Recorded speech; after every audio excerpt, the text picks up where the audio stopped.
नमस्कार, मैं डॉक्टर राजेश पाल। आज हम टॉपिक लेके आए हैं कि इम्यूनिटी बूस्टअप मतलब इम्यून सिस्टम, हमारा जो रोग प्रतिरोधक क्षमता है वो क्या है और उसको हम कैसे मेंटेन रखें।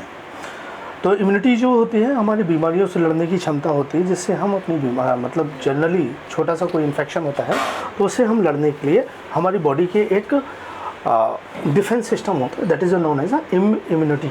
ओके, इम्यून सिस्टम पे हम लोग जैसे सभी जान रहे हैं कि इम्यूनिटी अगर मजबूत है तो आप फिट रहते हैं, लेकिन आयुर्वेदा के हिसाब से इम्यून सिस्टम जो है थोड़ा सा चेंजेस रहता है। जैसे आयुर्वेदा क्या कहता है कि आयुर्वेदा में वात पित्त कफ, अगर ये वात और पित्त कफ तीनों बैलेंस में रहते हैं तो आपकी इम्यून सिस्टम मजबूत रहती है, आप किसी भी बीमारी ना होने की तरफ बढ़ते हैं। आपको बीमारियां नहीं होंगी अगर वात पित्त कफ साम्यावस्था में रहते हैं।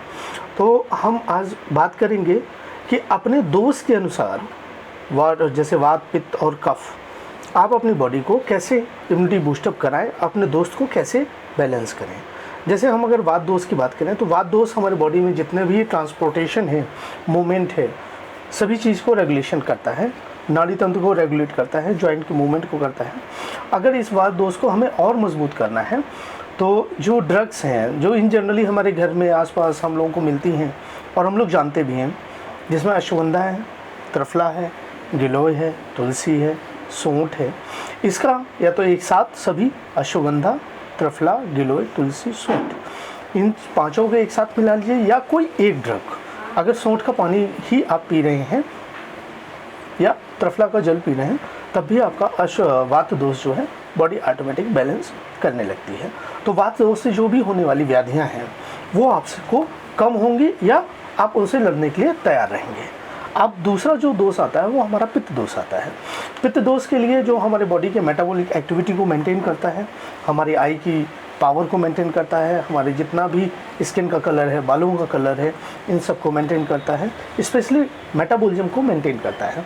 अगर ये पित्त दोष बढ़ गया है या कम हो गया तो इससे डिसऑर्डर होते हैं, वही हमारी इम्यूनिटी को हैम्पर करता है।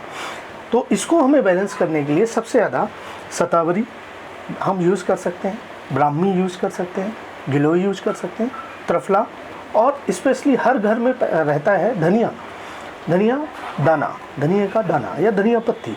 अगर इसका लगातार आप सेवन या सेपरेट धनिया का ही, जैसे सिर्फ धनिया की बात करें तो 2 चम्मच धनिया रात में आप डाल दीजिए पानी में, 1 गिलास पानी में आप भिगो के रख दीजिए और सुबह सिंपल उसको निथार के पानी पीते हैं तो पित्त दोष से होने वाली जितनी भी व्याधियाँ हैं उनसे आप अपने आप को बचा सकते हैं।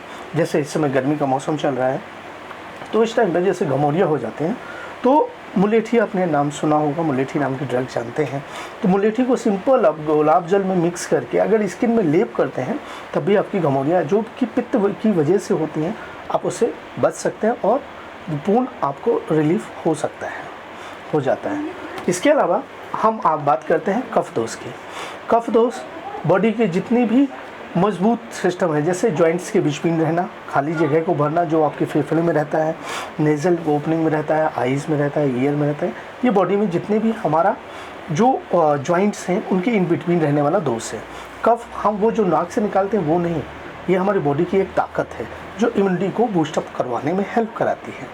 तो अगर इसके बढ़ जाने की वजह से अगर बढ़ता है या कम होता है तो अपने आप में डिजीज़ क्रिएट करेगा। तो इसको बैलेंस करने के लिए आपको पुष्कर मूल, अश्वगंधा या दालचीनी, हर घर में मिलती है दालचीनी, लकड़ी जिसको लोकल भाषा में हम लोग घर में बोलते हैं, हल्दी या हल्दी वाला दूध जो आपके कफ दोष को बैलेंस करता है, या सिंपल दालचीनी आप लीजिए, आधा चम्मच दूध के साथ या गर्म पानी के साथ सेवन करिए तो आपका कफ दोष भी बैलेंस रहता है।